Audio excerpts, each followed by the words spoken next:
વાત મારે કરવાની છે લાઈફનો લવ લેટર. મારે ખરેખર બધાને પૂછવું છે, કોઈએ લવ લેટર લખ્યો છે લાઈફમાં? હા કે ના? એક માણસમાં હિંમત છે, એમણે ત્યાં પાછળ કીધું કે મેં લખ્યો છે. એમણે હાથ ઊંચો કર્યો. વાહ, 2 જણા એવા નીકળ્યા. લખ્યો બધાએ હોય પણ કોઈ સ્વીકારે નહીં. તમે વિચારો, બધા સ્કૂલમાં કોલેજમાં ક્યાંક કશેક આપણે બધાએ નાની મોટી ચિઠ્ઠી ક્યાંક લખી હોય, કોકને નોટમાં મૂકીને આપી હોય, કોકને ચોપડીમાં મૂકીને આપી હોય. મજા એ છે કે કોકવાર એણે વાંચી હોય ને કોકવાર એમને ચોપડી પાછી આપી હોય, અને ત્યારે એટલી નિરાશા થાય કે અરે રે.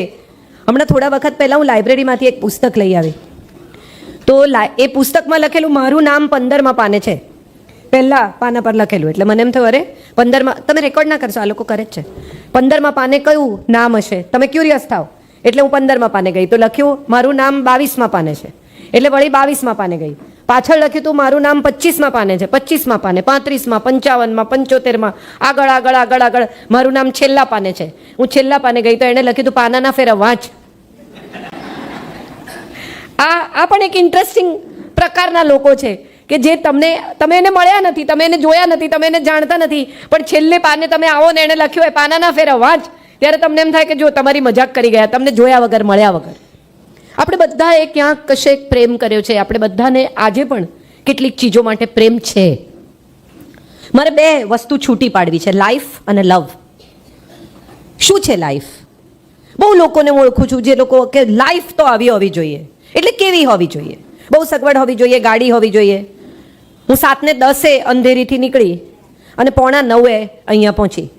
આ મુંબઈ છે, અને તમારી પાસે ગમે તેટલી મોટી અદ્ભુત સારામાં સારી ગાડી હોય, એનાથી કંઈ ફરક નથી પડતો આ ટ્રાફિકમાં તમે એ જ છો જે એક નાનો ઉબર ગો વાળો છે કે કોઈ ટેક્સી વાળો છે. તો શું ફરક પડ્યો તમારી મોટી ગાડીથી, તમારી વધુ સગવડથી? એટલો ફેર પડે કે તમે વધુ કમ્ફર્ટેબલી 1 કલાક પસાર કરી શકો, તમે નાના મોટા કંઈક કાર્યક્રમો જોઈ શકો, તમારી પાસે ઓડિયો વિઝ્યુઅલ હોય તો તમારો સમય પસાર થાય, તમે ફોન કરી શકો, તમે બીજું ત્રીજું કંઈ કરી શકો.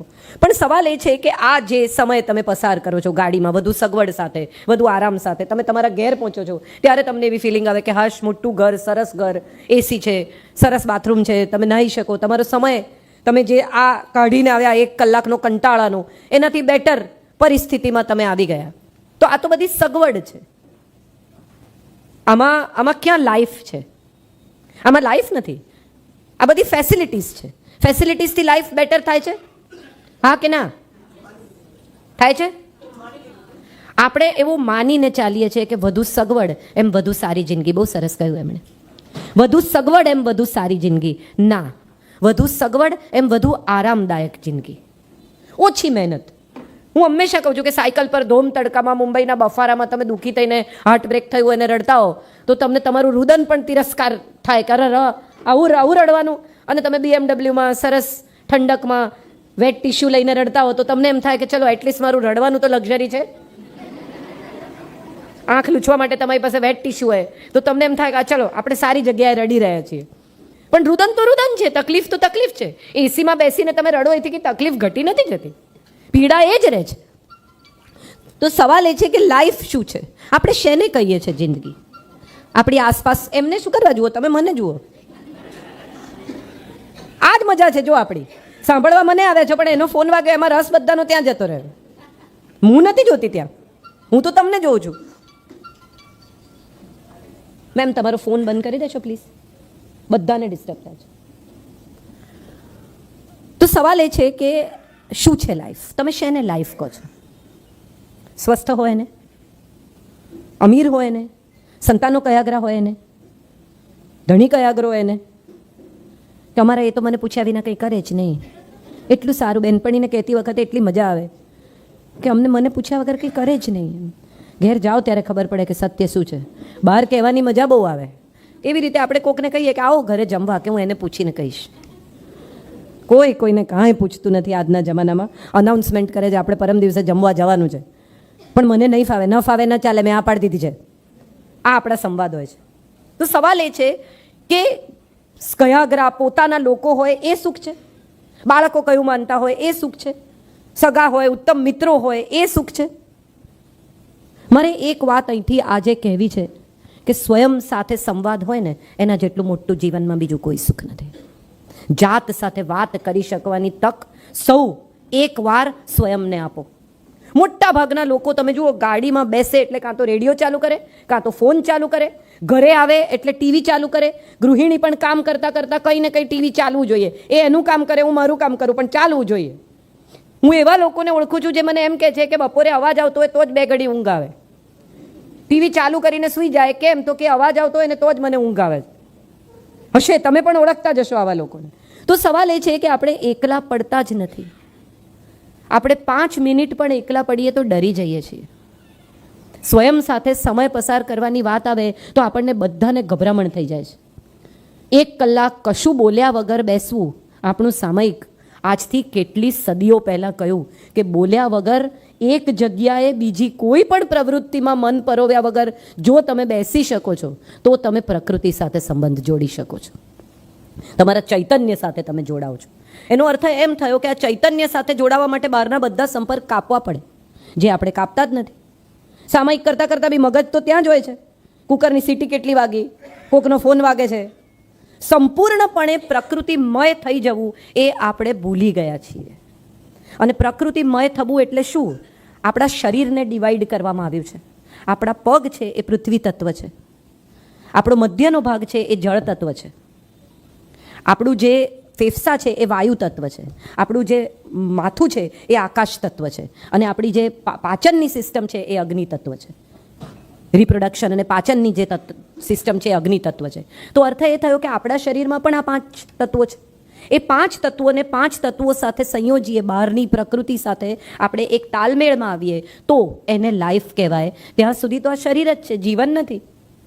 બોડી છે.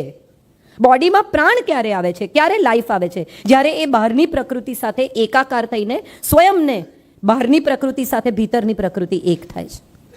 બોડી નથી રહેતું, પછી એમાં પ્રાણ આવે છે, પછી એમાં શરીર આવે છે, પછી એમાં જીવ આવે છે, એમાં ચૈતન્ય આવે છે, અને તમે વિચારતા થાવ છો, ખાતા થાવ છો, પીતા થાવ છો. તમે જુઓ, માના પેટમાં બાળક હોય તો આ જ શરીર હોય છે ને. શરીર તો જુદું નથી, ખાલી ધીરે ધીરે મોટું થાય છે. બાકી બોડી પાર્ટ્સ તો બધા લઈને જ આવે છે. એવું તો છે ને કે ફેફસા પછી આવ્યા, કિડની પછી આવી, આંખો પછી આવી, બધું જ લઈને આવે છે. પણ એ વખતે એનામાં ચૈતન્ય નથી. ચૈતન્ય ક્યારે આવે છે? આવીને આંખ ખોલીને જગતને જુએ છે. દ્રષ્ટિ અને દ્રષ્ટિ સાથે જોડાયેલી સેન્સરીસ સાથે માણસ પોતાની જાતને આ દુનિયા સાથે જોડે છે. એને ખબર પડે છે આ માં છે, આ પિતા છે, મગજ વિચારતું થાય. ત્યાં સુધી માત્ર માનું દૂધ, ભૂખ અને રુદન, એ સિવાયની કોઈ લાગણી જ નથી. એ લાગણીમાંથી જ્યારે મગજ કામ કરતું થાય તો એનો અર્થ એમ થયો કે આપણા બધાનું મગજ તો વર્ષોથી કામ કરે છે. આપણે બધા જે 50-60 વર્ષની ઉંમરે પહોંચ્યા તો સમજો કે તમે 1 વર્ષના થયા અને સમજતા થયા તો આજે તમને 50 વર્ષ થયા તો 49 વર્ષથી મગજ કામ કરે છે. કદી જિંદગી સાથે સંવાદ સાધવાનો પ્રયાસ આપણે કર્યો? પહેલા 15-17 વર્ષ સુધી ભણ ભણ ભણ ભણ, ભણશે નહીં તો કમાશે શું, ભણશે નહીં તો ખાશે શું? તો બળદ બી ખાય ને કૂતરા બી ખાય, પણ ખાવા માટે કમાવાની ક્યાં જરૂર છે? કમાવાની જરૂર શું કામ છે? તો કે બહેતર લાઈફ જીવવા. ભણવાની જરૂર શું કામ છે? તો કે જ્ઞાન માટે, સમજણ માટે, વિશ્વ સાથે પોતાની જાતને જોડવા માટે. આવું આપણે આપણા સંતાનોને કોઈ દિવસ કહેતા નથી. આપણે માત્ર આર્થિક પ્રયોજનથી ભણવું એટલું જ આપણા બાળકને શીખવ્યું. તો અર્થ એ થયો કે આર્થિક પ્રયોજનથી ભણવું એટલે પૈસા કમાઈ શકે ત્યાં પહોંચીને ભણવાનું છોડી દે. ખરેખર તો ભણવાનું આખી જિંદગી ચાલવું જોઈએ. હું હજી પણ પુસ્તકો વાંચું છું. હું હજી પણ જૈનિઝમ વાંચું છું, તૈતરીય ઉપનિષદ, કઠોપનિષદ વાંચું છું. ત્યારે મને સમજાય છે કે કેટલું બધું મને 20 વર્ષે નહોતું સમજાયું, એ મને 40 સમજાયું, 40 નહોતું સમજાયું, હવે 60ની થવા આવી તો સાવ જુદી રીતે સમજાય છે. તો આ બધી જ પ્રક્રિયામાંથી પસાર જ્યારે આપણે થઈએ છીએ ને ત્યારે આપણે જીવંત છીએ, તો આપણામાં જિંદગી છે. ગીતાના 15મા અધ્યાયનો પહેલો શ્લોક છે, ઉર્ધ્વમૂલ અધઃ શાખા અશ્વત્થ પ્રાહુર્વ્યયમ. માણસ એક જ એવું પ્રાણી છે જેના મૂળ ઉપર છે ને શાખાઓ નીચેની તરફ વિસ્તરેલી છે. બાકી બધા કાં તો આડા બનાવ્યા છે અને કાં તો બાકીના મૂળ અંદર છે અને શાખાઓ ઉપર છે. આપણે એક જ એવા છીએ કે આપણા મૂળ ઉપર છે બ્રહ્મરંધ્ર, અને આ ઉપર આવેલા મૂળ સાથે આપણું સીધું કનેક્શન છે, આપણું ચૈતન્ય છે. તમે જીવતા છો એનો નમૂનો શું? તમે શ્વાસ લો છો એ? તમને ભૂખ લાગે છે? તમને કોઈક ગરમ વસ્તુને અડી જાઓ તો હાથ પાછા લઈ લો છો એ નિશાની છે તમારા જીવતા હોવાની. તો જીવંત હોવું અને જીવતા હોવામાં ફેર શું? જે જીવે છે એ બધા જ જીવંત નથી. જીવંત એ છે જેનામાં ચૈતન્ય જીવે છે, જેની પ્રજ્ઞા જીવે છે, જેની મેધા જીવે છે. બુદ્ધિ તો બધામાં છે. તમે 2 વખત કૂતરાને લાકડી બતાવો તો ફરી તમારે ઘેર ના આવે એટલી બુદ્ધિ એનામાંય છે. આપણી બુદ્ધિ શું છે? તો આપણી બુદ્ધિ પ્રજ્ઞા છે, આપણી બુદ્ધિ મેધા છે, આપણે એનાથી ઉપર ઉઠવાનું છે, કારણ કે આપણને જુદા બનાવ્યા છે. આપણી પાસે જુદા જીવન કાર્યની અપેક્ષા છે. માટે મારે કહેવું છે કે લાઈફ શું છે? લાઈફ એ છે જે તમે તમારા માટે નહીં, બીજા માટે જીવો છો. જે તમે તમારી સામે નહીં, અન્ય વિશે, જીવનના બીજા તમારી આસપાસના લોકો વિશે વિચારીને જીવો છો. આપણો સૌથી મોટો પ્રોબ્લેમ શું છે? મને નથી ગમતું. આવું કેટલી વાર કેટલા લોકોએ કહ્યું હશે, મને નથી ભાવતું, હું ના ચલાવી લઉં, મને નહીં ફાવે. કોઈ દિવસ એવું આપણે વિચાર્યું કે તમે ટ્રેનમાં બેઠા છો અને એક માણસ આવીને બાજુમાં બેઠો, 1, 2, 3ની સીટમાં 4 બેઠા, બસ હા હવે મને મારી પાસે જગ્યા નથી. આપણી પાસે કદી આપણાથી આગળ અને આપણાથી વધારાના કોઈ માણસ માટે જગ્યા નથી. ત્યાં સુધી આપણે જીવતા છીએ, જીવંત નથી. અને જૈન પરિવારો માટે તો મારે બહુ દિલથી કહેવું જોઈએ કે થોડામાંથી થોડું આપવાના સંસ્કાર સાવ નાના બાળકને આપવામાં આવે છે. તો હવે જ્યારે આપણે આ જગત બદલાઈ રહ્યું, તમે જુઓ અત્યારે એઆઈ જે રીતે ટેકઓવર કરે છે. આવતીકાલે કોઈ MF હુસેન નહીં હોય, આવતીકાલે કોઈ ઝાકિર હુસેન નહીં હોય, આવતીકાલે કોઈ રહેમાન નહીં હોય. હવે બધું જ એઆઈ પર ક્રિએટ થઈ શકે છે. તમે જે કહો એ બધું તમને એઆઈ આપશે, તો યુનિક શું રહેશે? બધા જીવતા રહેશે, કોઈ જીવંત નહીં રહે. તમારો જ ક્લોન બનશે, તમારા જેવો જ એક માણસ આવશે. કેવી રીતે સાબિત કરશો કે તમે છો અને એ નથી? એ દિવસ બહુ દૂર નથી જે દિવસે એઆઈ પ્રવેશી જશે. આપણે બધાને ઇન્સ્ટાગ્રામ ઉપર ધડાધડ રેસીપી નાખીએ ને કપડાં નાખીએ ને ફલાણ ક્યાં ગયા ને ક્યાં આવ્યા ને શું ખાધું ને કોને મળ્યા ને દરેક વસ્તુની સ્ટોરી મૂકે છે. દરેક માણસ, દરેકને રીલ બનાવવા છે, દરેકને ફિલ્મ સ્ટાર બની જવું છે. તમે લગ્ન પ્રસંગે જાઓ તો તમને ખબર પડે, સંગીત સંધ્યામાં દરેક પરિવારનો માણસ પરફોર્મ કરે. અને શું પરફોર્મ કરે? ફિલ્મ સ્ટારની એક્ટિંગ કરે. બધાને ફિલ્મ સ્ટાર જેવા ડાન્સ કરવા છે, બધાને ફિલ્મ સ્ટાર બનવું છે, દરેકને એ પ્રસિદ્ધિ, એ ગ્લેમરમાં પ્રવેશી જવું છે. કારણ કે દરેકને એમ છે કે સત્ય ત્યાં જ છે, એ જ લાઈફ છે. ના, એ લાઈફ નથી. તમે શું પહેરો છો, શું ખાઓ છો, કઈ બ્રાન્ડ વાપરો છો, કેટલા રૂપાળા છો, આની સાથે ખરેખર તમારા અસ્તિત્વને કોઈ સંબંધ જ નથી. ઈશ્વર કે ચૈતન્ય તમને તમારા સૌંદર્યથી નહીં, તમારી પ્રજ્ઞાથી ઓળખે છે. આ વાત આપણે આપણા સંતાનોને અનિવાર્યપણે સમજાવવી પડશે, અને તો લખીશું લાઈફનો લવ લેટર. જિંદગીને પ્રેમ કરવો એટલે શું? હું મારી લાઈફને બહુ પ્રેમ કરું છું, એનો અર્થ શું થયો? કે મારે બહુ જીવવું છે, મારે બહુ લાંબુ જીવવું છે? ના, મારે સ્વસ્થ જીવવું છે, મારે સ્વચ્છ જીવવું છે. મારે જે જીવવું છે એ એવી રીતે જીવવું છે કે હું પાછળની પેઢીને નડ્યા વગર મારી જિંદગી જીવી જાઉં. પ્લાસ્ટિક જે રીતે આપણે ફેંકી રહ્યા છીએ, તમને લાગે છે તમે તમારી લાઈફને પ્રેમ કરો છો? તમે જે પ્રકારનું પ્લાસ્ટિક, ખાસ કરીને મારી બહેનોને કહેવું છે, જે પાણી વેડફો છો, નળ ચાલુ રાખીને વાસણ ધુઓ છો, તમે જે રીતે પ્લાસ્ટિક વાપરો છો, ફેંકો છો, તમારી ડસ્ટબિનમાં એક દિવસ જોજો કે તમે કેટલી પ્લાસ્ટિકની થેલીઓ ફેંકી છે. આ તમારી જ જિંદગીને નડે છે. તમારા પછીની આ પેઢી માટે તમે પૃથ્વી પર જગ્યા છોડતા નથી. મુંબઈમાં આટલું પાણી ભરાતું હતું પહેલાં? જે લોકો રહ્યા હશે મુંબઈમાં એ સૌને ખબર હશે. 50ની ઉપરના, 60ની ઉપરના લોકોને પૂછો, આટલું પાણી કદી ભરાતું નહોતું. વોટર ક્લોગિંગ થાય છે કારણ કે પ્લાસ્ટિકે બાકીની જગ્યાઓ રોકી દીધી છે, પાણી જવાની જગ્યા નથી. કન્ફાઇન્ડ પ્લેસીસમાં લોકો નાની જગ્યાઓ થતી જાય છે. તો લાઈફ ક્યાં છે? આ ટ્રાફિકમાં, આ પ્લાસ્ટિકમાં, આ પ્રદૂષણમાં, આ પરિસ્થિતિમાં લાઈફ તમને ક્યારે લવ લેટર લખશે? પ્રેમ તો ક્યારે થાય? પ્રેમ ત્યારે થાય જ્યારે બે જણા મુક્ત હોય, બે જણા સુખી હોય, બે જણા આનંદમાં હોય. આપણે નથી. ઓફિસથી નીકળેલા દરેક માણસની પહેલી લાગણી શું છે? દિવસ બહુ ભયાનક ગયો. ગાડીમાં બેસતાની સાથે તમારો પહેલો વિચાર શું છે? ભાઈ સાહેબ, વોટ અ ડે. તમારો એક પણ દિવસ જો કન્ટેન્ટેડ નથી, ઘરે જતાં તમને એમ નથી લાગતું કે what a day, what a wonderful day, what a great day, what a fantastic day, તો તમે ક્યાં જિંદગીને પ્રેમ કરો છો? અને પ્રેમ તો એટલી અદ્ભુત ચીજ છે કે આપો તો જ મળે. આપણે જિંદગીને પ્રેમ કરતા નથી, માટે જિંદગી આપણને પ્રેમ કરતી નથી.